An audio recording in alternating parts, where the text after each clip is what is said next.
Hello मेरे प्यारे बच्चों, स्वागत है आप सबका आपके अपने भारत के नंबर 1 एजुकेशनल प्लेटफॉर्म विद्याकुल। और विद्याकुल का दोस्तों ये चैनल है एनसीईआरटी विद्याकुल। मैं कृष्णा सर लेकर के आ चुका हूं आपके सामने एक ऐसा महत्वपूर्ण बेटा वीडियो लेक्चर जिसके अंदर आपकी सारी पोएम्स समाप्त होने वाली हैं। Class 12 NCERT flamingo book. अब बेटा मामला यह है कि बहुत सारे जो क्लास वाले टीचर्स हैं वो आपको पहली पोएम बता देंगे, तब आपको दूसरी ढूंढनी होगी, दूसरी बता देंगे तो आपको तीसरी ढूंढनी होगी, तीसरी बता दिया आपको पांचवी ढूंढनी है, पांचवी बता दिया पहली ढूंढनी है। लेकिन मैं आपके लिए पूरा फुल पैकेज लेकर के आ रहा हूं यहाँ पे एक मात्र एक वीडियो के भीतर, जिसके अंदर बेटा पहली पोएम से लेकर के आपको last poem my mother at 66, keeping quiet, a thing of beauty, a road side stand, aunt Jennifer's tigers सारे मिलने वाले हैं। और ये वीडियो आपके एग्जाम के दृष्टिकोण से बहुत इंपॉर्टेंट होने वाला है। इसलिए बेटा शुरू करने से पहले तुरंत इस वीडियो को लाइक कर दीजिए, और अगर आप चैनल पे नए हैं सब्सक्राइब कर दीजिए। और साथ ही साथ सारे बच्चे, चाहे वो नए हो चाहे वो पुराने हो, सारे बच्चे सभी अपने दूसरे स्टूडेंट्स के साथ, अपने दोस्त यारों के साथ, अपने उनके साथ, सबके साथ शेयर कर दीजिए। तो भाई चलिए दोस्तों शुरू करते हैं अपना आज का एक कार्यक्रम, जिसके अंदर हमें सबसे पहले देखने को मिलेगी माई मदर एट 66 बाई कमला दास। कमला दास जी के द्वारा लिखी गई ये बहुत ही बेहतरीन पोयम है, जिसको मैं आपको समझाने चल रहा हूं। तो भाई यहाँ पर देखिए बगल में लिखा हुआ है और इस तरफ कुछ इमेजेस लगी हुई है, ताकि आप अच्छे तरीके से इमेजिन कर पाओ चीजों को, है ना, अच्छे तरीके से विजुअलाइजेशन कर पाओ, तो बहुत बेहतरीन हो जाएगा आपको सीखने के लिए। तो चलिए भाई शुरू करते हैं बिना समय को खराब किए। तो पहली लाइन पे अगर हम पोएम के आते हैं, बिल्कुल डिटेल में पढ़ाएंगे बेटा, परेशान नहीं होना। पहली लाइन पे लिखा हुआ है driving from my parents home to Cochin last Friday. Last Friday को, लास्ट फ्राइडे मतलब पिछले फ्राइडे को, पिछले शुक्रवार को मैं अपने पेरेंट्स के घर से कोचिंग के लिए ड्राइव करते हुए रवाना होती हूँ। ड्राइव करते हुए मतलब ये कार चला रही हैं, कार चलते हुए रवाना होती हूँ। मॉर्निंग, फ्राइडे मॉर्निंग, शुक्रवार की सुबह। I saw my mother beside me, मैंने अपने बगल में अपनी माँ को देखा बैठे हुए। मैं गाड़ी चला रही थी, जब बगल में देखा तो मेरी माँ कुछ इस प्रकार से चेयर पे बैठी हुई हैं, सीट पे बैठी हुई हैं, एक्चुअली उसको सीट कहेंगे। Does open mouthed, her face असेन लाइक दैट ऑफ क्रोप्स। भैया कह रहा उनका जो चेहरा था, उनका जो मुंह था वो खुला हुआ था। उनका मुंह कैसा था बेटा? खुला हुआ था। और मुंह खुला होने के साथ उनका जो चेहरा है वो एक लाश की तरह, लाश की जो राख होती है उसकी तरह सफेद, असेन लाइक, सफेद नजर आ रहा था, राख के कलर का नजर आ रहा था, स्लेटी कलर का नजर आ रहा था। एंड रियलाइज्ड विथ पेन, और अचानक से मैंने इस चीज को महसूस किया, उस दर्द को महसूस किया। क्या भाई?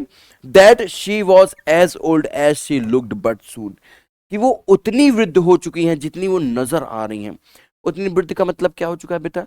इतनी इतनी वृद्ध हो चुकी हैं जिस उम्र में शायद मुझसे कभी भी अलग हो सकती हैं। मुझसे अलग हो सकती है मतलब ये नहीं कि मैं इंडिया में, वो पाकिस्तान चली गई, अमेरिका चली गई, नहीं। मुझसे अलग हो सकती है मतलब जो हर एक बच्चे को अपने पेरेंट्स को लेकर के डर होता है, उस डर के बारे में ये यहां पर बता रही है। क्लियर है? बट सून, लेकिन जैसे ही मेरे मन में, सून पुट दैट थॉट अवे, लेकिन जैसे ही मेरे मन में ये विचार आता है मैं तुरंत उस विचार को दूर फेंक देती हूं। कई बार ऐसा होता है कि पिताजी या भैया या बहन समय पे घर पे नहीं आई है, रात में अंधेरा हो गया, उनके ड्यूटी का टाइम खत्म हो चुका, कोचिंग या स्कूल का टाइम खत्म हो चुका है, लेकिन अभी भी वो घर पे नहीं, तो बहुत अजीब अजीब से ख्याल आने लगते हैं। कहीं उनका एक्सीडेंट तो नहीं हो गया, कहीं वो किसी मुसीबत में तो नहीं है। लेकिन कहते हैं जैसे ही हमारे मन में, जैसे ही हमारे मन में ये ख्याल आता है, उतने में ही मैं क्या करती हूँ, उस ख्याल को जल्दी से दूर कर देती हूँ, अपने मन से जल्दी से उस ख्याल को हटा देती हूँ। And looked out at young, और मैं बाहर देखने लगती हूँ किस पे? यंग पे। क्या यंग है? Trees, young trees sprinting, the merry children spilling out of their homes। कह रहा है स्प्रिंटिंग, स्प्रिंटिंग, कह रहे मैं तुरंत ही नए नए पेड़ों को खिड़की से, विंडो से बाहर की तरफ, जैसे मतलब मैं ऐसे बैठी हुई हूँ, मैं ऐसे गाड़ी चला रही हूँ, मैंने बगल में देखा मेरी माँ को देख करके मुझे एक डर लग सताता है। तो मैं जैसे ही मेरे मन में वो ख्याल आता है कि ये तो उतनी बुजुर्ग हो गई है, उतनी बुढ़ी हो चुकी है, उतनी वृद्ध हो चुकी है जितनी नजर आ रही हैं, तो वैसे ही मैं क्या करती हूँ, उस ख्याल को अपने मन से बाहर निकालती हूँ, और बाहर निकाल के मैं तुरंत विंडो से इस तरफ से देखने लगती हूँ, मतलब अपने अपने मन को हटाने के लिए उस जगह से मैं इससे विंडो को देखने लगती हूँ। और विंडो जब मैं देखती हूँ तो बाहर मुझे यंग ट्रीज नजर आते हैं जो स्प्रिंटिंग मतलब जो दौड़ रहे हैं। भाई पेड़ कैसे दौड़ेंगे? हमारी गाड़ी आगे चल रही है, गाड़ी आगे चल रही है, तो पेड़ क्या होंगे? पीछे की तरफ दौड़ेंगे। पेड़ पूरी तरीके से पीछे की तरफ दौड़ रहे हैं। इसको क्या शो करना चाह रहे हैं अभी मैं आपको बताता हूं। But after and spilling out the children of their homes. और बच्चों को मैं देखती हूँ अपने घरों से वो बाहर निकल करके खेल रहे हैं, दौड़ रहे हैं, घर से बाहर निकल रहे हैं, दौड़ रहे हैं। ये सब क्यों वो देख रही है? क्योंकि एक तरफ इनकी मदर है जो इस स्टेज में पहुंच चुकी है जिसके अंदर अब बिल्कुल भी एनर्जी बची नहीं है, कुछ दूर का सफर है और उसमें भी ये सो चुकी हैं और इस तरीके से सो चुकी है, ओपन माउथ है।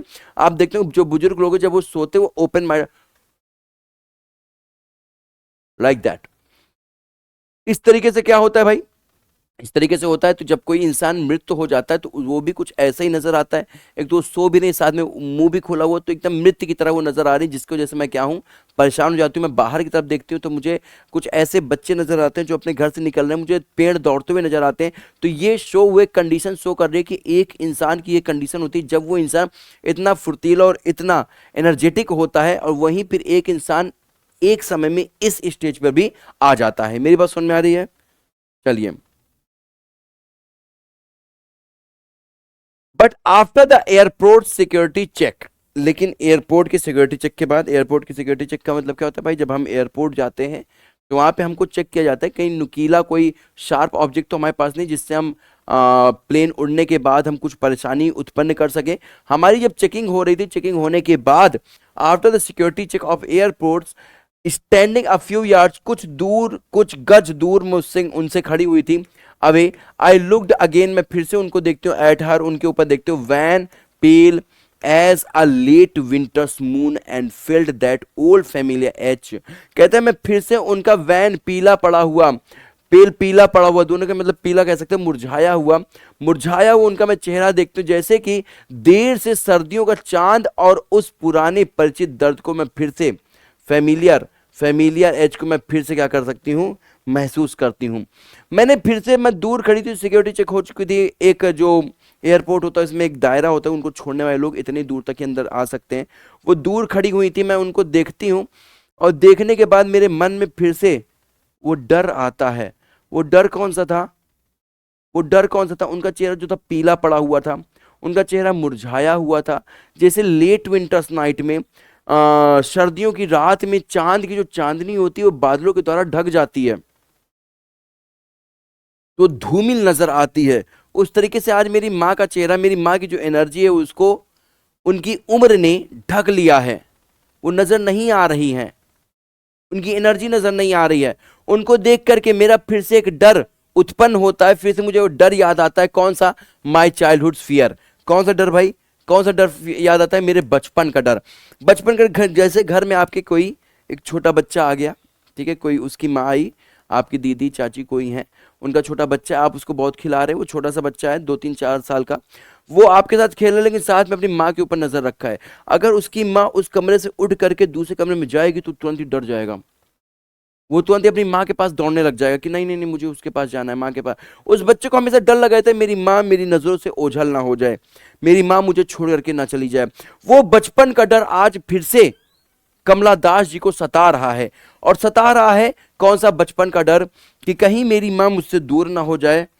बट ऑल आई सेड, लेकिन मैंने जितना भी कहा वो केवल मात्र क्या था? वॉज सी यू सून अम्मा, फिर मिलेंगे अम्मा। All I did was smile and smile and smile, और मैंने सिर्फ इतना बोलने के बाद क्या किया? सिर्फ स्माइल किया, स्माइल किया, स्माइल किया। इस पोयम के अंदर जो पोएटेस कमला दास हैं वो हमें समझाना चाहती हैं कि कैसे हमारे जो पेरेंट्स होते हैं जब वो एक उस एज में आ जाते हैं जिस एज में वो हमसे सेपरेट हो सकते हैं, अलग हो सकते हैं, तो क्या महसूस होता है। इंपॉर्टेंस यहाँ पे बता रहे हैं उनको, अपनी माँ को देख कैसा महसूस होता था, जो हर एक दूसरे इंसान को महसूस होता होगा जो उस लेवल पे होगा। ठीक है जी, ये यहाँ पे एक मार्मिक पोयम है, ये दुख अपना शो कर रही है यहाँ पे। नेक्स्ट पोयम पे चलते हैं बेटा, जिसका नाम है कीपिंग क्वाइट, जिसको लिखा है पैब्लो नेरुडा ने। पैब्लो नेरुडा साहब यहाँ पे एक बहुत ही बढ़िया सी कल्पना करते हैं। यहाँ पे वो बोलते हैं, now I will count to 12 and we will all keep still. अब मैं 12 तक गिनूंगा और हम सब शांत हो जाएंगे, एकदम स्टिल हो जाएंगे। अब यहाँ पे बेटा कौन सा वो 12 है, मैं यहाँ पे आपको समझाने के लिए कह सकता हूं कि जैसे घड़ी में 12 घंटे होते हैं, 12 आवर्स होते हैं, तो मे भी उस 12 घंटे की बात कर रहे होंगे, उस 12 क्लॉक की बात कर रहे होंगे, है ना। ये मतलब मैं बस अपने से बता रहा हूं, यहाँ कोई एक्सप्लेनेशन नहीं है इसका। कहते हैं मैं 12 तक गिनूंगा और हम सब स्टिल हो जाएंगे, कीप स्टिल हो जाएंगे, क्वाइट हो जाएंगे, फॉर वंस, एक बार के लिए, on the face of the earth. Face of the earth का मतलब क्या होता है, ये हमारा ग्लोब है, ये हमारी अर्थ है, ठीक है।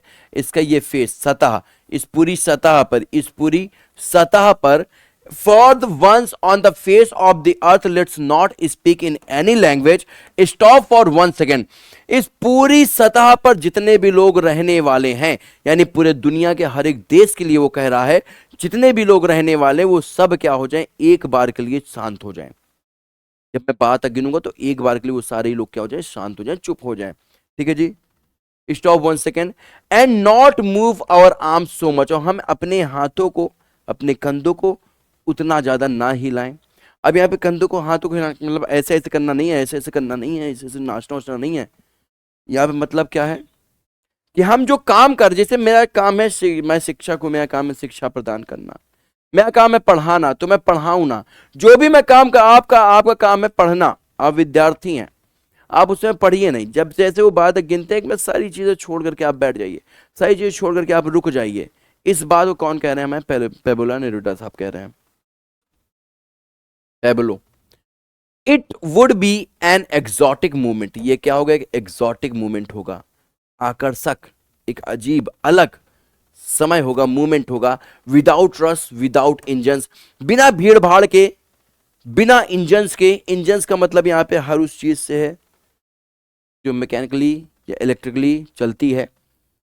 आप यहाँ पे गाड़ियों को भी समझ सकते हैं, आप यहाँ पे बड़े बड़े मील्स को भी समझ सकते हैं, सारी चीजों को आप समझ सकते हैं। मेरी बात समझ में आ रही है, ठीक है। We would all be together, हम सब साथ रहेंगे, इन अ सडन स्ट्रेंजनेस, हम सब साथ में रहेंगे, अचानक सी, अजीब सी, तुरंत सी स्ट्रेंजनेस के साथ, अजीब पने के साथ। जैसे ही 12 तक गिनो, सारे लोग शांत हो जाओ, सारे लोग अपने काम छोड़ दो, मोबाइल चल रहा है मोबाइल रख दो साइड में। हम लोग एक ही परिवार में रहते हैं, 4 लोग परिवार में, 5 लोग परिवार में, सबके पास अपने अपने फोन है, सारे लोग अपने फोन पे लगे हुए हैं। हम साथ रह करके भी साथ नहीं, हम शारीरिक रूप से तो साथ हैं पर मानसिक रूप से हम साथ नहीं हैं। ये उन्हीं मानसिक दृष्टिकोण को यहाँ पे दर्शाने का प्रयास कर रहे हैं, मानसिक चीजों को साथ मिलाने का प्रयास कर रहे हैं कि मैं बात गिनूंगा तो मन से, आदमी तन से धन से तो साथ में है पर मन कहीं और है, मन बहुत चंचल है, ये गांधी जी ने कहा था। The mind is restless bird, ये गांधी जी के द्वारा कहा गया था कि हमारा मन जो है वो रेस्टलेस है, बेचैन पक्षी की तरह है। तो उसी वो बेचैन पक्षी को एक समय, 1 मिनट के लिए वो शांत रहने को कह रहे हैं, चैन मिलाने के लिए कह रहे हैं। Fisherman in the cold sea would not harm whales, fisherman, ऐसे लोग जो कोल्ड सी में व्हेल्स को, मछलियों को, व्हेल एक मछली भी होती है, यहाँ पे हम सारी मछली को मान ले रहे हैं, उनको नुकसान पहुंचाते हैं। अब यहाँ पे वो बेटा सटायर भी दे रहे हैं, यहाँ बेटा वो तंज कस रहे हैं उस समय की गवर्नमेंट को, कह जैसे यहाँ पे फिशरमैन का मतलब गवर्नमेंट हो गया, ठीक है जी, गवर्नमेंट हो गया। और वेल्स का मतलब कौन हो गया भैया, वेल्स का मतलब कौन हो गया, हम सब, आम पब्लिक, ठीक है जी। कह रहा है कि अगर एक बार के लिए हम सब शांत हो जाएं तो जो फिशरमैन है ना, वो वेल्स को नुकसान नहीं पहुंचा पाएंगे, यानी जो गवर्नमेंट है वो हम सबको नुकसान नहीं पहुंचा पाएंगे, ठीक है। And the man gathering salt, और वो लोग जो गैदर कर, इकट्ठा कर रहे हैं सॉल्ट, नमक को, would not would look at his hot hands. अब यहां पे कह रहे हैं कि वो लोग जो नमक को इकट्ठा करने का काम करते हैं समुद्र के पास में, वो अपने हर्ट हैंड, नमक कैसा होता है आप जानते हैं, क्रिस्टल फॉर्म में होता है, हाथ में चोट लग जाती है, उस हर्ट हैंड को देख सकते हैं। अब यहाँ पर केवल वो नमक बेचने वाले, नमक इकट्ठा करने वाले लोग नहीं कह रहे हैं, हम सबको कह रहे हैं, जैसे मैं पढ़ा रहा हूं तो मैं रुक करके थोड़ी देर देख सकता हूँ कि जो मेरी ये टीचिंग का जीवन, उसने मुझसे क्या क्या छीन लिया, जो मैं टीचिंग कर रहा हूँ क्या वो सही है, क्या इससे मुझे सफलता प्राप्त होगी। आप विद्यार्थी हैं, आप सोचेंगे जितनी मेहनत अभी आप कर रहे हैं क्या उससे आपको सफलता प्राप्त हो रही है। इस तरह के समय को सोचने का, इस तरह के विचारों को विचार करने का, इस तरह की बातों को समझने का हमें मौका मिल पाएगा जब एक कुछ क्षण के लिए हम क्या होंगे, शांत बैठ जाएंगे, सब कुछ छोड़ देंगे। मेरी बात समझ में आ रही है, चलिए थोड़ा सा आगे बढ़ते हैं भाई। Those who prepared green Wars, जो लोग ग्रीन वॉर्स प्रिपेयर कर रहे हैं, वॉर्स विद गैसेस से वॉर युद्ध प्रिपेयर कर रहे हैं, वॉर विद फायर से वॉर प्रिपेयर कर रहे हैं, विक्ट्री विथ नो सर्वाइवर्स। जितने भी ऐसे लोग हैं जो युद्ध के बारे में सोच रहे हैं, जितने भी लोग कैसे भी तरीके का युद्ध आप सोच रहे हो, ये बहुत प्यारी लाइन है, ये समझ जाना, विक्ट्री विथ नो सर्वाइवर्स। जो जीत होती है, जीत का जश्न उन लोगों के बिना ही मनाई जाता है, जिन लोगों ने एक्चुअली जाकर के लड़ा है, जाकर के अपने आप को झोंक दिया है, मृत्यु के घाट उतर गए हैं, उनके बिना ही हम जीत का जश्न मना पाते हैं। मेरी बात समझ में आ रही है? उनके बिना। क्लियर है भाई? कोई भी युद्ध होगा तो बहुत सारे सैनिक हमारी तरफ के मारे जाएंगे, बहुत सारे सैनिक दूसरी तरफ के मारे जाएंगे। हम जीत गए, लेकिन वो सैनिक को हम कभी वापस नहीं ला सकते जिन्होंने सच में अपनी जान गंवाई है हमें जिताने के लिए। तो हमारी जो जीत का जश्न है वो उनके बिना मनेगा, जो बहुत ही दुखद है। Would put on clean clothes, वो कह रहा है सबको हमें साफ कपड़े पहन लेना चाहिए। यहाँ पे सब साफ कपड़े का मतलब क्या है? जैसे आर्मी होती है बेटा, आर्मी लोगों को मारने का, दूसरे देश वालों से लड़ने का काम किसका है? आर्मी का। आर्मी यूनिफॉर्म का, अगर आप यूनिफॉर्म में हैं तभी आप आर्मी मैन कहलाएंगे। इनको छोड़ करके जो नॉर्मल ड्रेसेस हैं ये आप पहन लो, है ना, नॉर्मल ड्रेस पहन ले। And walk about with their brothers, और साथ में चलो अपने दोस्तों के साथ, भाइयों के साथ। इन द शेड, शेड में बैठो, डूइंग नथिंग, किसी चीज की छांव में बैठ जाओ, कुछ भी मत कर रहे हो उस समय, केवल छांव में बैठ जाओ एक बार के लिए। एक बार यूनिफॉर्म उतार करके नॉर्मल कपड़े पहन करके अपने दोस्तों, अपने भाइयों या उन सब के साथ जिनको भी आप चाहते हैं, जो आपके जीवन में कुछ महत्व रखते हैं, उनके साथ आप कुछ समय के लिए बैठ जाओ, कुछ पलों के लिए बैठ जाओ, जिस समय आप तन और मन दोनों से उनके साथ रहोगे। मन में कुछ नहीं सोच नहीं रहे होगे उस समय कि दूसरे देश के लोग हम पे अटैक ना कर दें, कोई आतंकवादी हम पे आ ना जाए, क्योंकि सबको कह रहा है, पूरे पृथ्वी को, जो किसी भी लैंग्वेज में बात करता हो, किसी भी लैंग्वेज मतलब किसी भी देश का व्यक्ति हो, वो सारे लोग उस समय पे शांत रहेंगे। कोई कहीं से अटैक होने का बिल्कुल भी डर नहीं होगा।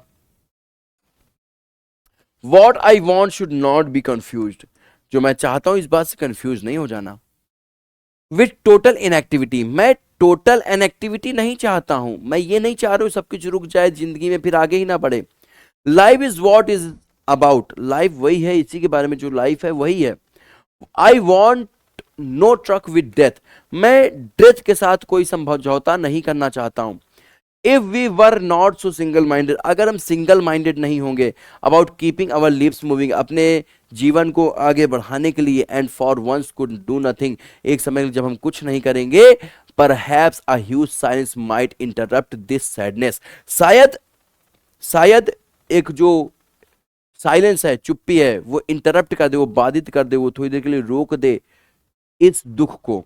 भाई हम सिंगल माइंडेड से लगातार अपने काम में लगे हुए थे, हमको 12th में 95 प्लस लाना है, 95 प्लस लाना लगे हुए थे। एक दिन क्या हुआ, हमने सब कुछ शांत में छोड़ करके शांति में बैठ गए, अपने आप से हमने बात किया, क्या सच में मैं 95 प्लस ला पाऊंगा इस तरीके से, जिस तरीके से मैं पढ़ रहा हूँ? क्या मैं जो 2 घंटे इंस्टाग्राम चलाता हूँ उसकी जगह पे क्या मैं एक चैप्टर खत्म कर सकता हूँ? क्या मैं ये अगर जिस दिन आप ये सोचने लग गए, आपकी सफलता की सीढ़ी उसी दिन से शुरू हो जाएगी। मेरी बात सुन में आ रही है? ये इंटरप्ट करेगी, वो जो साइलेंस में इंटरप्ट करेगी, and of never understanding ourselves, वो उस चीज की सैडनेस को इंटरप्ट करेगी कि आज तक हम अपने आप को समझ नहीं पाए, हमारी जो शक्तियां हैं उनको हम समझ नहीं पा रहे हैं। तुम हनुमान हो प्रिय, तुम हनुमान हो प्रिय, बस तुम्हें एक जामवंत की जरूरत है, तुम्हें तुम्हारी शक्तियों को याद दिलाने वाले की जरूरत है। मेरी बात सुन में आ रही है? And of threatening threatening our selves with death, और हम अपने आप को डरवाते रहते हैं किस चीज से? मौत से। Perhaps the earth can teach us as when everything seems dead and later proves to be alive, शायद पृथ्वी हमें सिखा सकती कि जिस समय सब कुछ खत्म हो जाता है, जिस समय सब कुछ खत्म हो जाता है, फिर एक नई शुरुआत होती है। कई बार आपको ऐसा लग सकता है कि शायद अब तो मेरे जीवन में कुछ नहीं बचा, अब तो समय निकल चुका है, अब मैं कैसे 95 प्लस लाऊंगा? वहीं से एक नई शुरुआत होगी, वहीं से एक नई शुरुआत होगी मेरे दोस्तों। कैसे? एक खेत होता है, एक समय आता है जब उसकी जो सारी फसल है उसको काट दिया जाता है, फिर कुछ दिनों बाद उसमें नई फसल उगती है। यही है, यही है जीवन। पृथ्वी can teach us, the earth can teach us. Now I will count up 12। अब मैं 12 तक गिनूंगा, and you keep quiet and will go. और तुम शांत हो जाओगे और आई विल गो, और मैं यहां से चला जाऊंगा। मैं 12 तक गिनूंगा, 12 तक गिनने के बाद मैं अपनी वाणी को विराम दूंगा और मैं यहां से चला जाऊंगा। फिर तुम शांत हो जाओगे, तुम अपने स्वयं के बारे में सोचोगे कि जो भी तुम कर रहे हो क्या वो सही है, क्या उससे वो लक्ष्य प्राप्त हो पाएगा जिस लक्ष्य की कामना, जिस सफलता की कामना तुम्हारे परिवार के लोग कर रहे हैं, तुम्हारे माता पिता कर रहे हैं, जिस भावना के साथ तुम्हारे माता पिता तुम्हें पढ़ा रहे हैं, क्या तुम सच में उनकी भावना पे 100% खरे उतर पा रहे हो? ये कब सोच पाओगे?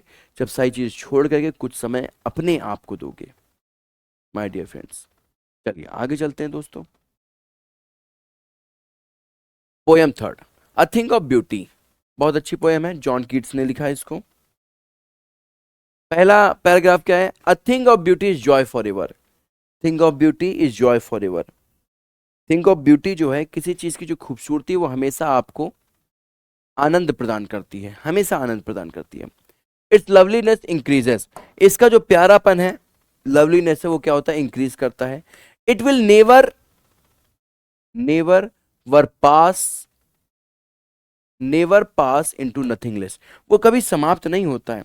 ये फोन मुझे पसंद था, ये फोन मुझे पसंद है तभी मैंने खरीदा, पर आज की डेट में अंदर से बिल्कुल नया है लेकिन ये कवर खराब हो चुका है ना, थोड़ा बहुत स्क्रैचेस पड़ गए हैं।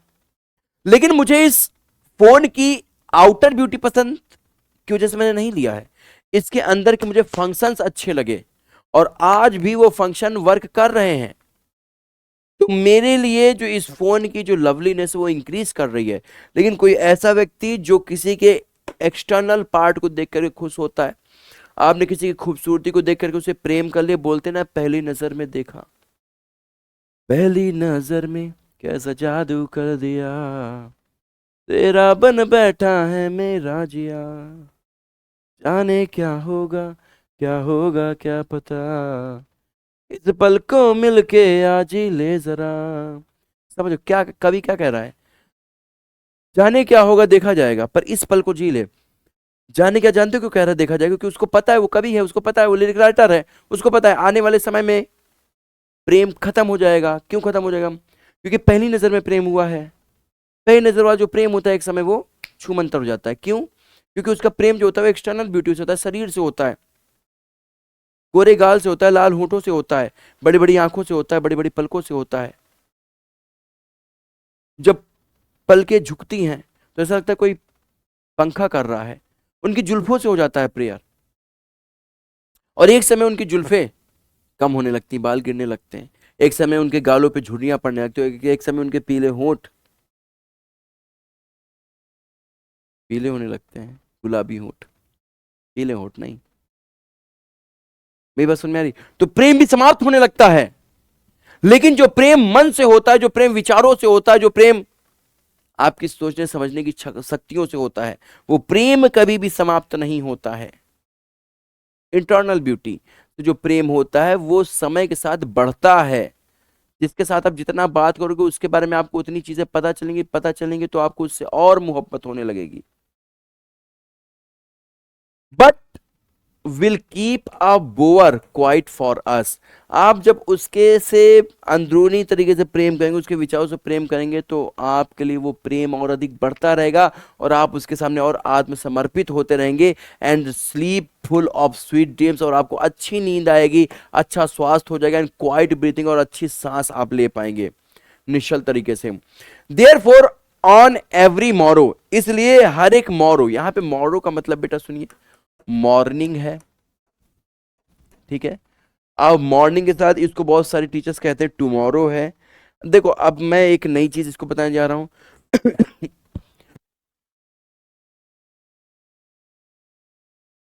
ना इसको मॉर्निंग समझो, ना इसको टुमारो समझो, इसको समझो नया दिन, अगला दिन, नया दिन, ठीक है जी।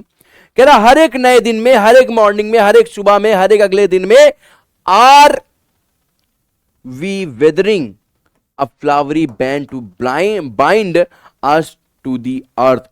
कह रहा हम स्वयं को इस धरती से बांध के रखने के लिए फ्लावरी बैंड बनाते हैं। फ्लावरी बैंड फूलों के बंधन को बनाते हैं। इसका मतलब क्या भाई, पृथ्वी से हम अपने आप को कैसे बांधेंगे? नए नए विचार मन में आते, नई नई सोच, नए नए लोग मिलते हैं, हमें उनसे प्रेम होता है, हमें उससे अट्रैक्शन होते हैं, नए नए रिश्ते बनते हैं। वो रिश्ते क्या है, हमें जीवित रहने के लिए फोर्स करते हैं। कई बार अगर तुम्हारे मन में आएगा कि हम आत्महत्या कर लें, फिर तुम्हारे मन में आएगा मेरी माँ का क्या होगा, मेरे भाई का क्या होगा, मेरे पिता का क्या होगा, मेरे पति का क्या होगा, मेरी पत्नी का क्या होगा। ये फ्लावरी बैंड्स हैं जो आपको इस संसार से जोड़े रखते हैं। Spite of despondence of the inhuman dearth of noble natures of the gloomy days। निराशा के बावजूद, श्रेष्ठ आचरणों की अमानवीय कमी के बावजूद, अमानवीय अमानवीय इनह्यूमन, इनह्यूमन का मतलब क्या होता है बेटा, अमानवीय, अमानवीय कमी के बावजूद, ग्लूमी डेज दुखद समय के, अवसादपूर्ण दिनों के बावजूद, of all the unhealthy and over darkened ways made for our searchings, yes, in spite of all, some shape of beauty moves away the pall from our dark spirits। कह रहा हां बिल्कुल बिल्कुल, सभी अस्वस्थ और अंधेरे से भरे रास्तों के बावजूद अपनी खोज को जारी रखी जाती है। हां बिल्कुल, इस सब के बावजूद कुछ सुंदर आकार की कोई वस्तु हमारे अंधकार में आत्माओं पर से पर्दा यानी कि वहम हटा देती है। Such the sun, the moon, these old and young sprouting a sad shady boon for simple sheep. कहता हां, जिस प्रकार से सूरज चंद्रमा हमें क्या करती है बेटा, हमसे बिना किसी चीज की कामना, उसको नहीं चाहिए कि करवा चौथ में छन्नी उठा करके उसको देखो। चांद को नहीं चाहिए, सूरज को नहीं चाहिए कि रोज आप उस पर जल अर्पण करो, नहीं चाहिए। वो डेली अपने समय पे निकलेगा सूरज, फिर अपने समय पे चला जाएगा। डेली अपने समय पे चांद निकलेगी, चांदनी बिखरेगी, फिर चले जाएगा। जिस तरीके से माँ बाप होते हैं हमारे, वो बिना किसी अपना फायदा देखे आपके लिए करते हैं, उसी तरीके से ये प्राकृतिक चीजें भी हैं। कोई शेड है, जो पेड़ है, उस पेड़ के नीचे चाहे हम खड़े हो जाए, हमको भी शेड प्रदान करेगा। तुम खड़े हो तुमको भी, गए कोई कुत्ता खड़ा जाओ उसको भी, कोई बकरी खड़ी हो जाए उसको भी करेगा। वो ये नहीं सोचेगा नीचे वाला जो है, वो अगर जब राजा आएगा, जब शेर आएगा तभी मैं छाया प्रदान करूंगी, तो नहीं करूंगी। ऐसे थोड़ी होता है, ऐसे नहीं होता। समझ आ रही बात? उस तरीके से हमें भी करना है, बनना है। And such are daffodils with the green world they live in. कि जिस तरीके से कुमुदनी का फ्लावर होता है, पूरे हरे भरे संसार को वो सुंदरता प्रदान करता है अपने द्वारा। वो ये नहीं देखता पूरी दुनिया क्या है, हरी है, हम बीच में क्यों अपना फूल खिलाएं ना। वो उससे मतलब नहीं दुनिया कैसी है, वो अपने काम कर रहा है। आपको भी यही करना। आपको मतलब नहीं होना चाहिए दुनिया क्या कर रही है, आपको मतलब नहीं होना चाहिए कि सारे लोगों की सोच मुझसे अलग है। आप अपने काम को सही ढंग से करो। आपको सेटिस्फेक्शन होना चाहिए कि आप जो कर रहे हो सही है। बस मेरी बात समझ में आ रही है? दुनिया क्या सोचती है आपके बारे में फर्क नहीं पड़ता है। चार लोग कोई चीज खा करके रोड पे छिलके को फेंक दे रहे हैं, रोड पे रैपर को फेंक दे रहे हैं, कोई बात नहीं है। तुम डस्टबिन ढूंढो, डस्टबिन में फेंको। तुम सोचोगे मेरे एक के फेंकने से क्या हो जाएगा, सर गंदा तो है ना पहले से, एक कचड़ा कम रहेगा ना वहां पे, एक कचड़ा कम रहेगा ना। चांद को फर्क नहीं पड़ता कौन पूरी पृथ्वी पे क्या सोच रहा है उसके बारे में, वो निकलता है। डेफोडिल्स को फर्क नहीं पड़ता पूरा संसार हरा है, वो खिलती है। हमें भी वैसा होना है। हमें फर्क नहीं पड़ना चाहिए दुनिया में क्या कौन का कैसे कह रहा है हमारे बारे में। हमें अपने काम को सही ढंग से करना चाहिए, हमको पता होना चाहिए हम सही कर रहे हैं, बस करते रहो। ठीक है, चलो आगे चलते हैं भाई। And clear rills that for themselves a cooling covert make giants the hot season, the mid forest brake rich with a sprinkling of fair musk rose blooms. कह रहा भैया and clear rills that for themselves a cooling covert make giants the hot season. क्या जैसे छोटे छोटे स्वच्छ नदियां जो हैं वो जानवरों के लिए, जायंट्स के लिए, जानवरों के लिए शीतलता प्रदान करती हैं नदियों के पास में, ठीक है। The mid forest brake the rich, और भैया गर्मियों में वो क्या कहते हैं, शीतलता या ठंडक प्रदान करती हैं, आश्रय देती हैं। और ऐसे ही बीच जंगल की झाड़ियां a sprinkling of fair musk rose blooms, जहां पे स्वच्छ कस्तूरी गुलाब के फूल के फैलाव खुशबू से उस जंगल को समृद्ध बनाते रहते हैं। उनको फर्क नहीं पड़ता है कि पूरा जंगल कैसा है, उनको फर्क नहीं पड़ता, उनको नदियों को फर्क नहीं पड़ता। सूरज अपनी तपस से तपा रहा है धरती को, नदियां बहती रहती हैं, झरने बहते रहते हैं, शीतलता प्रदान करती रहती है इतने ऊपर से प्रेशर होने के बाद भी। और सूरज को भी फर्क नहीं पड़ता कि ये नीचे ठंडक पहुंचा रही है, हमको अपनी धूप देनी है कदम्बा। समझ आ रही बात? हमको 10 बच्चे गालियां दे सकते हैं, हमको 10 बच्चे बुरा कह सकते हैं, सर अच्छा नहीं लग रहा आपको पढ़ाने का, आप जो पढ़ाई समझ नहीं आया, कोई बात नहीं है, मुझे पता है मैं सही पढ़ा रहा हूं, मुझे पता है मैं सही रास्ते पे हूं, मैं अपना काम करता रहूंगा, मैं अपना काम करता हूं। आप शेयर करो ना करो, आप सब्सक्राइब करो ना करो, हालांकि मैं चाहता हूं कि करो, पर नहीं भी कर रहे हो तो आपकी चॉइस है। मैं कुछ नहीं कर सकता हूँ इस चीज के लिए, लेकिन मैं इतना कर सकता हूँ, मैं अपने काम को कंटिन्यू कर सकता हूँ। एक दिन आपको मेरी चीजें जरूर पसंद आएंगी, एक दिन आपको मेरा कंटेंट जरूर पसंद आएगा। इसी आशा के साथ, इसी उम्मीद के साथ हम अपना काम करते रहेंगे। And such too is the grandeur of the dooms, भैया और ऐसे ही वैभव की हमने पराक्रमी we have imagined for the mighty dead, मृतकों के यानी कि बुजुर्गों के लिए प्रलय के दिन तक कल्पना की है। डूम का मतलब, द डे ऑफ डूम का मतलब क्या होता है बेटा? डूम का मतलब अंत दिन, जो कयामत के दिन जिसे हम बोलते हैं। All lovely tales that we have heard or read, जितनी भी खूबसूरत कहानियां हम लोगों ने, प्यारी कहानियां हम लोगों ने पढ़ी या सुनी हैं। And endless fountain of immoral immortal immortal immortal immortal immortal drink, जितनी भी हमने कहानियां पढ़ी या सुनी हैं, ठीक है, वो सारे लोग अमरता का पेय पदार्थ हमें दिखा देता है। यानी कहानी बहुत अच्छी है, तो जितनी बार हम पढ़ेंगे हमको मजा आ रहा, उतना इंडलेस मजा आ रहा, बहुत मजा आ रहा, ठीक है। Pouring out on to us from he heaven heaven's brink, और कह रहा है वो स्वर्ग के किनारे पर हमें डुबाता रहता है। यानी जब हम पोयम्स पढ़ते हैं हमको इतना मजा आता है, हमको इतना मजा आता है कि हम एकदम स्वर्ग पहुंच जाते हैं। समझ आ रही बात? क्लियर है जी? चलिए,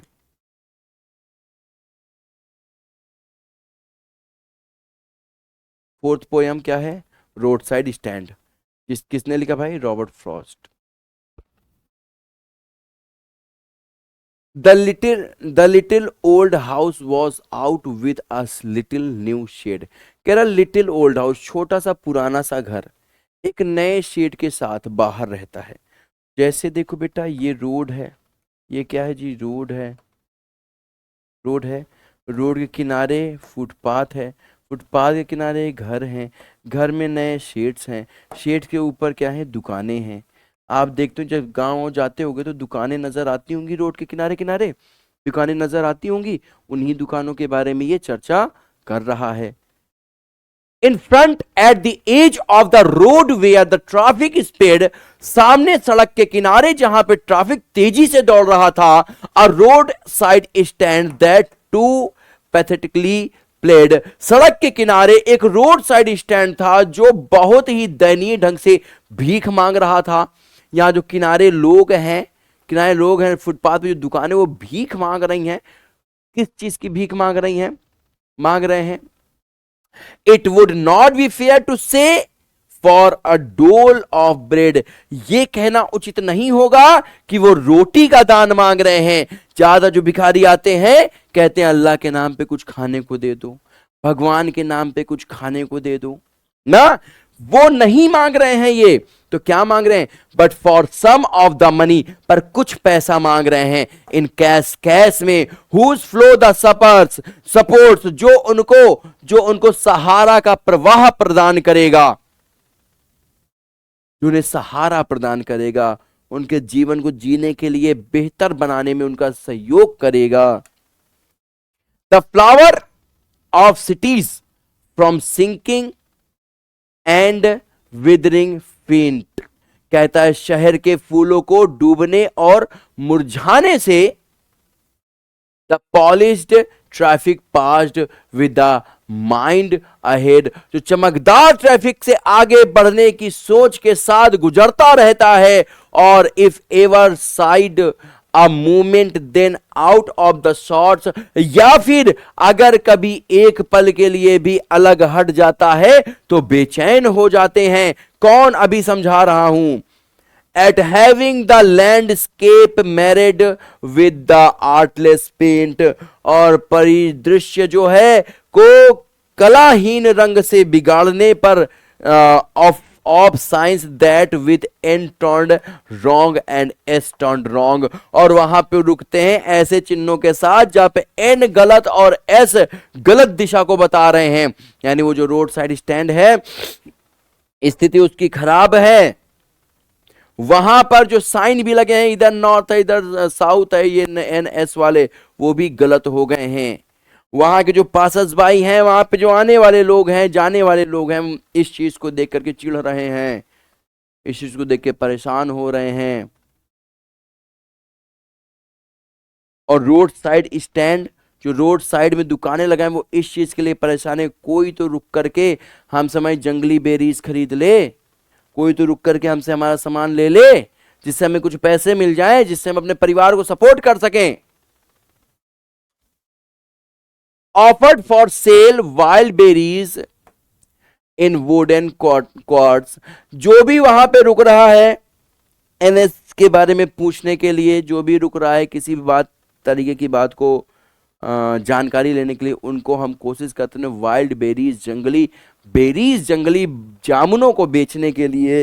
and or crook necked golden squash with silver warts, या फिर चांदी के मसों के साथ टेढ़ी गर्दन वाला सुनहरा स्कैश, और beauty rest in the beautiful mountain scenes, या फिर किसी खूबसूरत पहाड़ी के दृश्य में सुंदरता का विश्राम, या तो फिर सुंदरता का विश्राम आप समझ रहे होंगे, या फिर you have the money but if you want to be mean, लेकिन भैया अगर तुम्हारे पास पैसा तो है, but if you want to be a mean, लेकिन तुम कंजूस बनना चाहते हो, तुम दुष्ट प्राणी बनना चाहते हो, why keep your money this costly and go along, तो तुम अपना पैसा इतना गुस्से से क्यों रखे रहते हो, तुम साथ वहां से निकल जाते हो।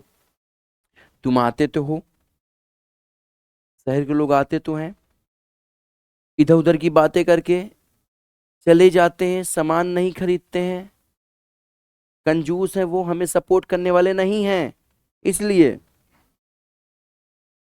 And the hurt to the scenery wouldn't be my complaint, वहां रुकते तो है लेकिन रुक करके वो उस सीनरी का, जो कहते हैं तुम लोग यहाँ पे दुकान लगा करके यहाँ के दृश्य को खराब कर रहे हो, तुम लोगों लिए एन और एस को पलट दिया है, गलत कर दिया है, तुम यहां रुक करके पूरे माहौल को बिगाड़ रहे हो, ऐसी कंप्लेंट करते हैं उन लोगों से।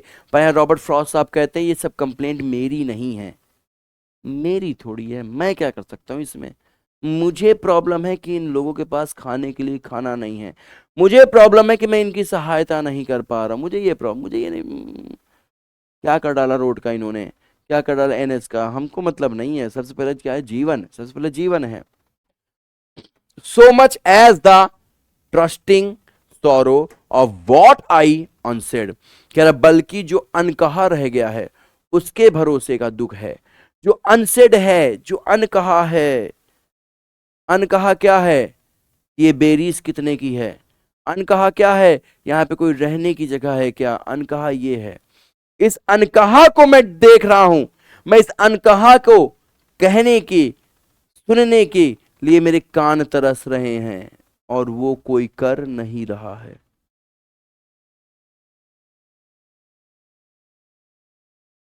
Hair far from the city we make our road side stand. यहां शहर से काफी दूर हमने अपना अड्डा बना रखा है, रोड साइड स्टैंड बना रखा है, छोटी छोटी दुकानें खोल रखी हैं। ये लाइन फिर से आ गई है, कोई बात नहीं है। And ask for some city money, और यहां हमें कुछ सिटी मनी चाहिए टू फील अ हैंड। यहां पे कुछ शहर से आने जाने वाले लोगों के द्वारा कुछ पैसे हम चाहते हैं अपने हाथ में महसूस करना। To try if it will not make our being expand, या देखने के लिए क्या इससे हमारा अस्तित्व नहीं बढ़ेगा। And give us the life of the moving pictures promises, और शहर के लोग जो सरकारें हैं वो हमारे जीवन को मूविंग पिक्चर की तरह, चलचित्र की तरह आगे बढ़ाने का हमेशा वादा करते हैं, लेकिन कोई भी हमारे ऊपर ध्यान नहीं देता है। सरकारें ऐसी ही होती हैं दोस्तों। एंड गिव अस, ये पूरी दुनिया की बात है, देख रहे हो ना। And that the party in power is said to be keeping from us, और जो सत्ताधारी पार्टी है उसने कहा था हमारे जीवन को लगातार आगे बढ़ाएगी, ऐसा होता नहीं है। It is in the news that all these pitiful kin, खबरों में तो ये सारी दयनीय स्थितियों को छापा जाता है, लेकिन असली में इनके ऊपर कोई काम नहीं करता है। असली में इनके ऊपर कोई काम नहीं करता है। Are to be bought out and mercifully gathered in, और खरीद कर दयापूर्वक इकट्ठा किया जाएगा हम हमारी चीजों को। And to live in village next to the theatre and the stores, and गांवों में, लिव इन द विलेज, गांवों में, थिएटरों में, एंड दुकानों के बगल में रहने के लिए। Where they won't have to think for themselves any more, जहां उन्हें अपने बारे में सोचने की और आवश्यकता ना पड़े। While greedy good doers beneficent beast of prey, जबकि लालची नेक दिल परोपकारी शिकारी जानवर फिर वहां पर स्वॉर्म्स ओवर देयर लीव्स इनफोर्सिंग बेनिफिट्स, जिनकी जिंदगी का झुंड बनकर फायदे थोपेंगे। भाई वो बहुत राजशाही जीवन नहीं चाहते हैं, वो बस इतना चाहता है कि हम भी शहर में रह लें, थिएटर के पास में रह लें, वहां पे हमारे लिए भी वो सभी जरूरत की चीजें हमको मिल जाएं जो और लोग जिनका भोग कर रहे हैं, बस उतना ही तो करना चाहते हैं। कोई करोड़पति थोड़ी बनना चाहते हैं वो रोड साइड स्टैंड वाले। वो चाहते हैं कोई रुक जाए, कोई पूछ ले कि भैया कितने का है ये।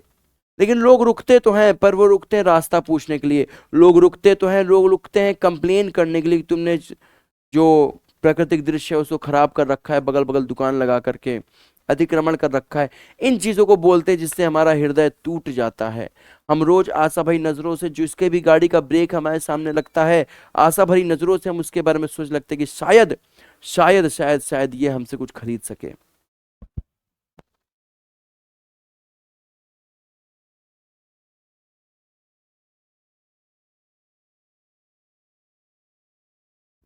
आगे देखते हैं भाई, कहते हैं सॉन्ग ओवर देयर लिप्स, हाँ ठीक है, that are calculated to soothe them out of their wits, and by teaching them how to sleep they sleep all day, destroy their sleeping at night an ancient way।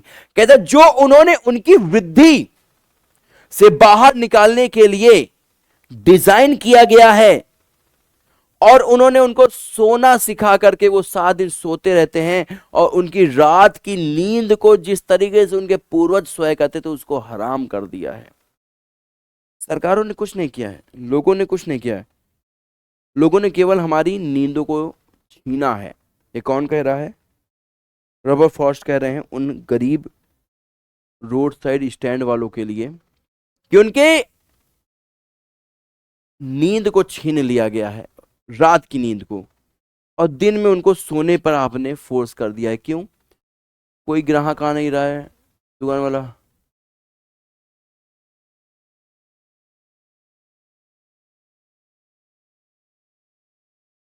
देखा? भैया ये रास्ता कहाँ जाता है?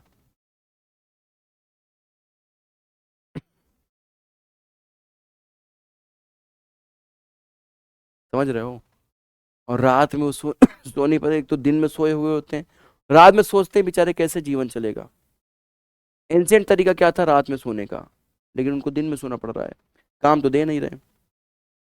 समटाइम्स, कभी कभी I feel myself I can hardly bear. कभी कभी मुझे ऐसा लगता है, मैं महसूस करता हूं कि मैं मुश्किल से ही सहन कर पा रहा हूं ये सारी problems. The thought of so much childish longing in when. और ये जो इतनी बचकानी, चाइल्डिश का मतलब होता है बचकानी, बचकानी लालसा जो है मेरे मन में, वो व्यर्थ ख्याल है उसका। मेरी बचकानी लालसा क्या है कि मैं एक झटके में ही सारी प्रॉब्लम्स इन लोगों की खत्म कर दूं, मैं एक झटके में ही सब कुछ सही कर दूं। ये मेरे मन में लालसा है, लेकिन ये क्या है? ये बचकानी लालसा है, ऐसा नहीं हो सकता है। The sadness that lurks near the open window there. जो उदासी है वो वहां की खुली खिड़की के पास में छिपी हुई है। And that waits all day in almost open prayer. जो लगभग पूरे दिन खाली प्रार्थना के इंतजार करती रहती हैं। For the squeal of the brakes, the sound of the stopping car. सारा दिन वो लोग अपनी खिड़कियों को खोल करके वहां पे इंतजार करते थे, कोई तो आएगा। प्रेयर में अपने दोस्त सोचते थे कोई तो आएगा जो उनका सामान खरीदेगा। अचानक से गाड़ियों को रुकने की ब्रेक की आवाज आती है। सबकी जो आंखें हैं उनमें आशा नजर आती है। आशा भरी नजरों से उस रुकी हुई गाड़ी को वो देखने लग जाते हैं कि शायद वो आकर के हमसे कुछ खरीद लेगा। Of all the thousand selfish cars that passed. हजारों जो खुदगर्ज कार्स हैं वहां से जब गुजरती हैं, उनके ब्रेक की आवाज आती है, सबकी आंखों में आशा नजर आती है। Just want to inquire what the farmers prices.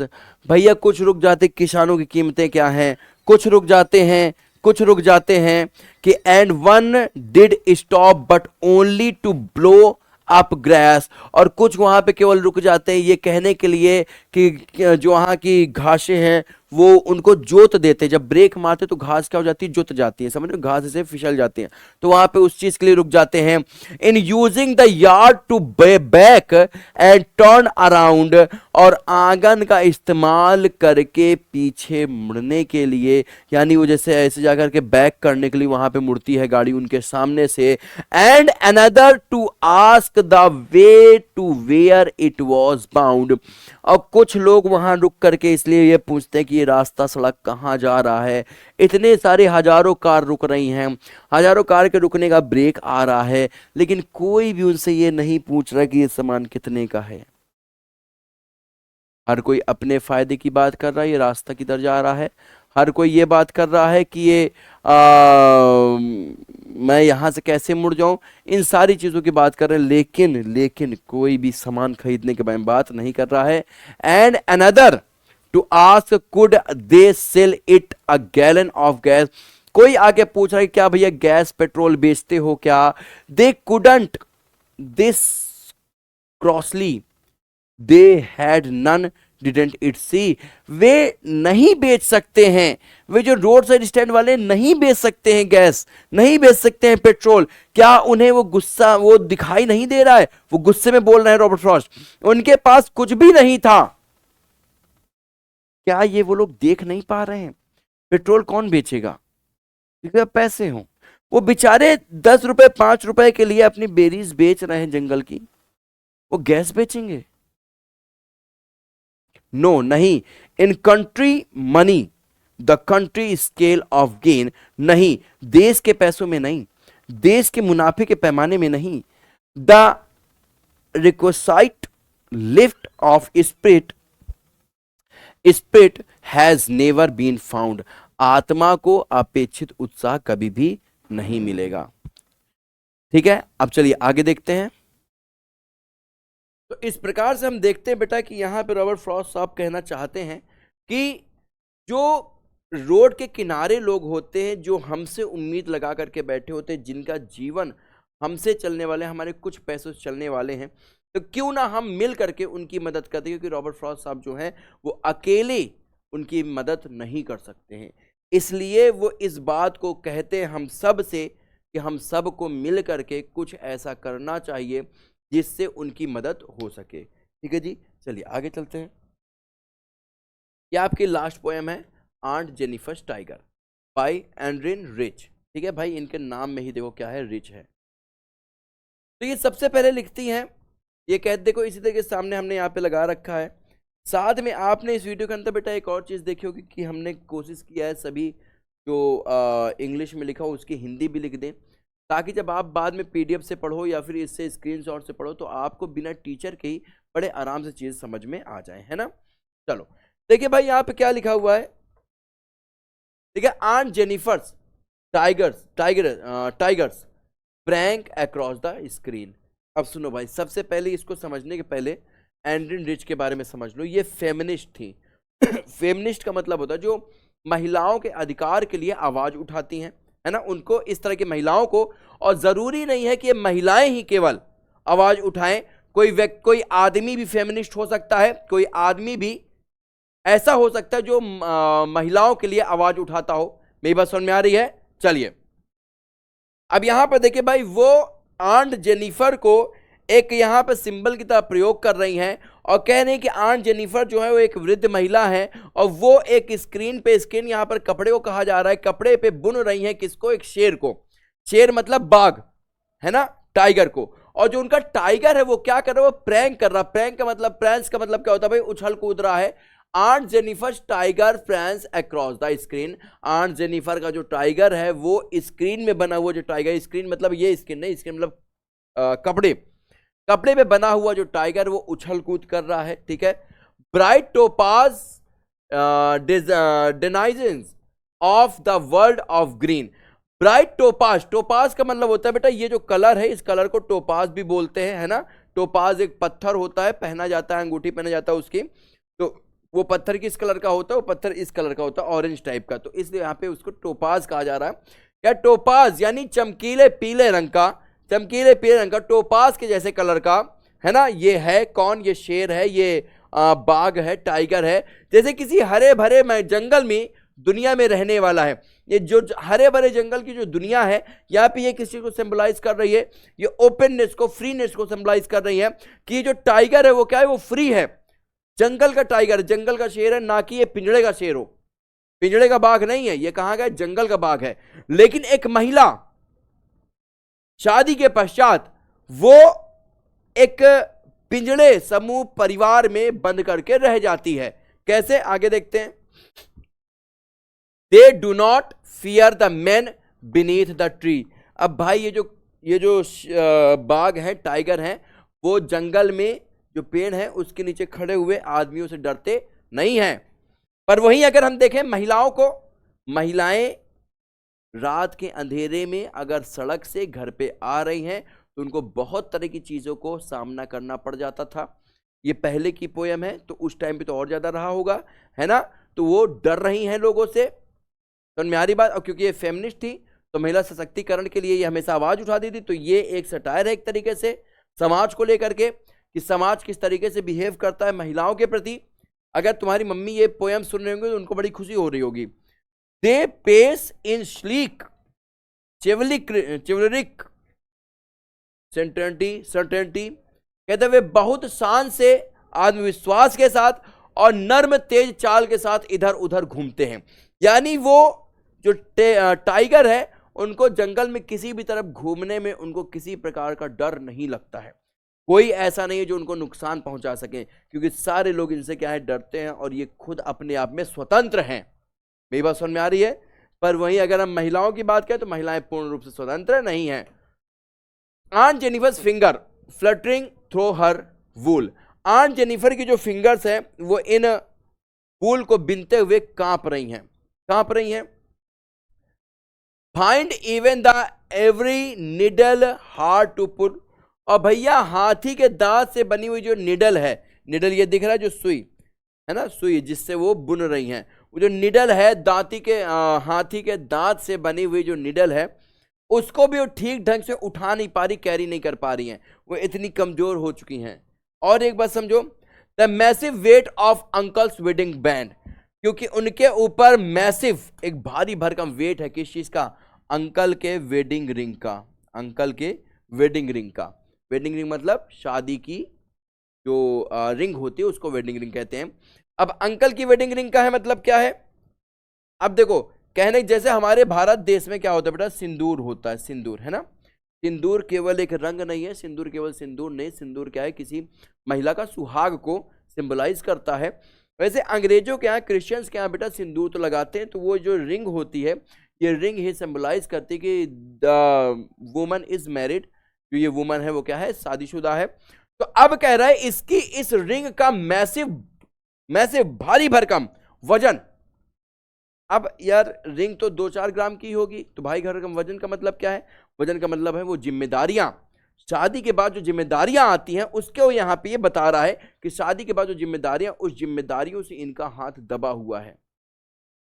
कई बार आपने देखा होगा जो रिक्शा वाले होते हैं, है ना, ई रिक्शा वाले, वो लोग कहीं भी इधर उधर गलत तरीके से चला देते हैं, या नहीं भी चलाते तो कोई कार से उतरा उनको गाली दे करके चढ़ गया, या 1-2 थप्पड़ मार करके चला गया, क्या वो रिक्शा वाला नहीं मार सकता है, बिल्कुल मार सकता है, लेकिन वो अपने परिवार के बोझ तले दबा हुआ है, जिम्मेदारियों से दबा हुआ है। उसको पता है कि मैं चाहूं तो इसको भी तोड़ सकता हूं। अरे मान लो शरीर से दुबला पतला होगा, छोटा होगा, पत्थर उठा करके मार सकता है, पर वो सोचता है अगर मैंने मार दिया, पुलिस केस हो गया, कुछ ज्यादा हो गया, मेरे परिवार का क्या होगा। उसी प्रकार से ये जो महिला है आंट जेनिफर, वो भी अपने जीवन में फ्री रहना चाहती थी, स्वतंत्र होना चाहती थी, बहुत कुछ करना चाहती थी, लेकिन उनके हाथों को रोक रखा है अंकल के उस मैसिव वेट ने, अंकल की जिम्मेदारियों के मैसिव वेट ने, उनके परिवार की जिम्मेदारियों की। Sits heavily upon aunt Jennifer's hand, और वो आंट के हाथ पर भारी भरकम सा महसूस होता है वो रिंग, क्योंकि वो मात्र एक रिंग नहीं है, वो क्या है, वो जिम्मेदारी का प्रतीक है। When aunt is dead, जब आंट का निधन हो जाएगा, her terrified hands will lie, उनके डरे कांपते हुए हाथ, भयंकर हाथ वो ऐसे लटक जाएंगे, उनमें जान नहीं रह जाएगी। स्टिल रिंग्ड, लेकिन फिर भी वो रिंग्ड रहेंगे, उसकी हाथ में फिर भी वो रिंग पड़ी रहेगी। यानी एक बार शादी किसी महिला की हो गई तो जो जिम्मेदारियां हैं उसके मरने के साथ ही उनकी जिम्मेदारियां जाती हैं।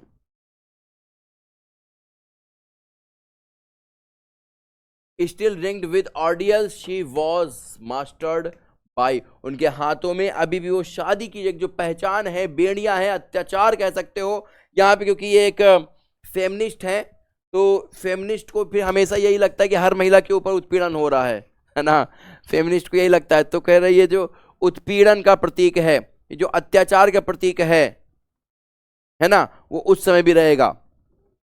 देखो औरतों के सशक्तिकरण के लिए तो फेमिनिस्ट आ गई या आ गए, है ना, आदमियों के लिए कौन है भैया, आदमियों को आजकल देखो नीले नीले ड्रम में मार दिया जा रहा है ना, अपनी पसंद से करो तो नीले ड्रम में, मम्मी की पसंद से करो तो, देखा था ना उसको हनीमून में ले जाकर के मार डाली थी। तो भाई लड़का आजकल कहाँ सुरक्षित है, समझ रहे हो ना, देखो उसके लड़के की आवाज कोई नहीं उठा रहा है। The tigers in the panel that she made, और उस पैनल के अंदर जिसमें टाइगर को उसने बनाया है, पैनल मतलब वही कपड़ा, will go on prancing proud and unafraid, वह जो बाघ है वो आगे हमेशा गर्व की तरह गर्व से बढ़ता रहेगा, बिना डरे उछलते कूदते हुए ऐसा नजर आएगा। कहने का अर्थ क्या है बेटा, कि भले वो अपने जीवन में स्वतंत्र नहीं है, लेकिन उनके द्वारा बनाया गया जो वो बाघ है उसको वो हमेशा स्वतंत्रता की तरह देखती हैं, स्वतंत्र रहने पर देखती हैं। वो चाहती हैं कि जो स्वतंत्रता मुझे हासिल नहीं हुई वो स्वतंत्रता इस बनाए हुए बाघ को हासिल हो। तो ये बेटा आपके पूरे एनसीईआरटी बुक जो फ्लेमिंगो बुक है उसके अंदर की 5 पोएम्स थी। उम्मीद करता हूँ समझ में आया होगा। उन दोस्तों तक बेटा जरूर शेयर करिएगा जिनको नहीं पता है कि इस चैनल पे भी आपकी क्लास की क्लासेस चलती हैं, सभी सब्जेक्ट की क्लासेस चलेंगी, बस थोड़ा सा धैर्य रखो। अगर आप ज़्यादा से ज़्यादा इसको शेयर करते हो, सब्सक्राइब करते हो, लाइक करते हो तो बिल्कुल सभी सब्जेक्ट की क्लासेस यहाँ पे चलेंगी। और मैं फिर से बहुत जल्द आपसे मिलूंगा नई क्लास के साथ, ठीक है जी। तो मैं कृष्णा सर आप सभी से विदा लेता हूँ बेटा, मिलेंगे अगले एपिसोड में। जय हिंद, जय भारत।